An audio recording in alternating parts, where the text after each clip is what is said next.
बगुले और कौवे अपनी दावत उड़ा रहे हैं। खेत की जुताई हो रही है और एक इकोसिस्टम को एक मेंटेन करने का काम प्रत्यक्ष रूप से हमारे पंछी हमारे साथ कर रहे हैं। नमस्कार दोस्तों, स्वागत है सभी का खेती जंक्शन में। मैं हूं सुनील मनोहर और आज बात करेंगे हम थोड़ी सी फसल चक्र के बारे में। तो इस खेत में जो अभी ढेंचे की बुआई हुई है, 2-2.5 महीने बाद इसकी पलटाई होगी। इसके बाद इसमें आलू की खेती ली जाएगी।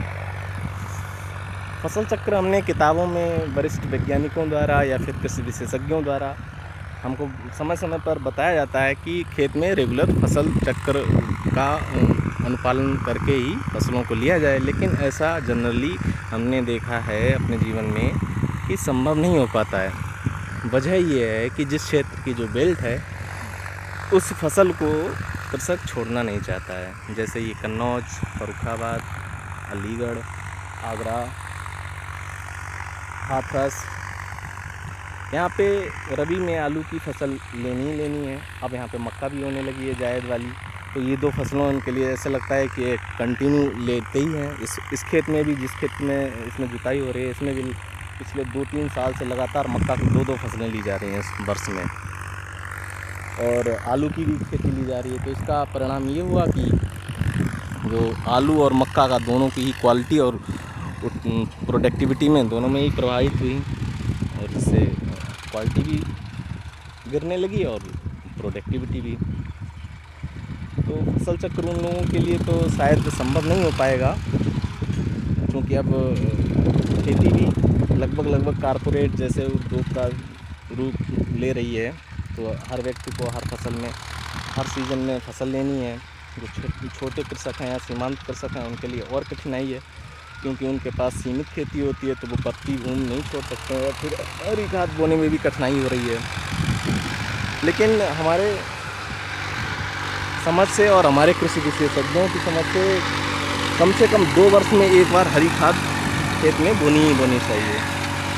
तो हरी खाद के संबंध में आपको बता दूं, ये जो इसमें ढेंचा बोया गया है, हरी खाद के रूप में आप ढेंचा, सनई या फिर उड़द, मूंग या और भी तिल, बाजरा मिला के भी कहीं कहीं बोया जाता है, तो बोया जा सकता है वो। साधारणतया अगर आम बात करी जाए तो हरी खाद के रूप में दलहनी फसलों को बोया जाए, जैसे ढेंचा और सनई को, तो वो ज़्यादा बेनिफिट रहता है हमारी मृदा संरचना के लिए भी, और उर्वर शक्ति जो होती है मृदा की, उसको बढ़ाने के लिए भी।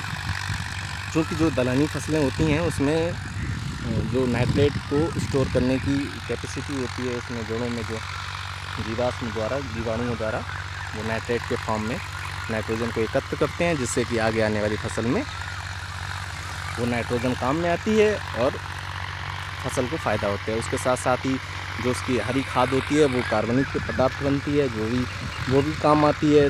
तीसरी बात होती है, जो बरसात में अगर उसकी बुआई करी जाती है, तो जो जहाँ पे बलुई भूमि है या फिर जहाँ पे मृदा का जो स्लोप है, ढाल है, वो 7% से अधिक रहता है या ढालू भूमि है, तो वहाँ पे मृदा अपरदन की भी संभावना को कम किया जा सकता है।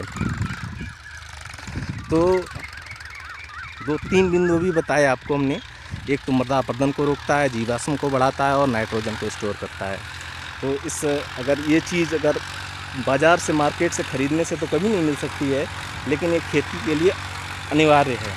तो कम से कम जिनके पास कम से कम 2 सीमांत कृषक यानी कि 2 हेक्टेयर से भूमि लगभग बराबर है या फिर थोड़ी ज़्यादा कम है, तो वो 2 वर्ष में कम से कम एक बार हरी खाद का बुआई ज़रूर करें। इस वर्ष हमने भी करी है। इसका बीज हमने कृषि रक्षा इकाई से लिया था, क्योंकि शुरुआत में पूरा पैसा लगता है, लेकिन बाद में इसकी सब्सिडी आ जाती है।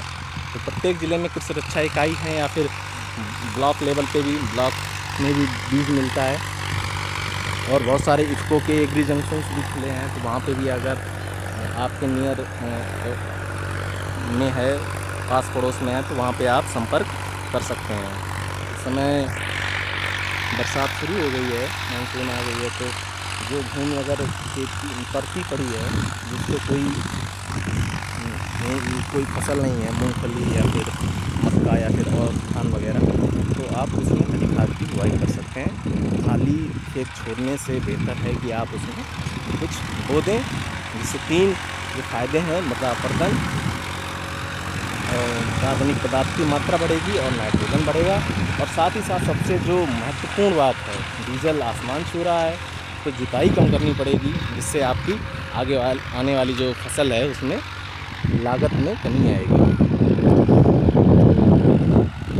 इन बगुलों को छोड़ते हैं इनकी जगह पर, ये अपनी दावत उड़ाएँ। खेत की जुताई हो रही है, इसमें ढौचा बो गया है, आगे और बोना है, वो मैं बोने जा रहा हूँ। अगर ये वीडियो आपको अच्छा लगा है और जानकारी अच्छी लगी है तो आप अपने दोस्तों के साथ, मित्रों के साथ शेयर करिए, लाइक करिए। और चैनल पे नए हैं या फिर पेज पे, फेसबुक पे नए हैं तो हमारे पेज को लाइक भी करिएगा।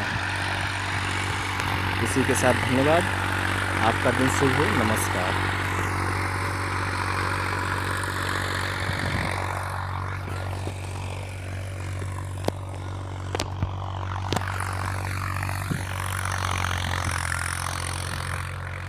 भेजा है ना,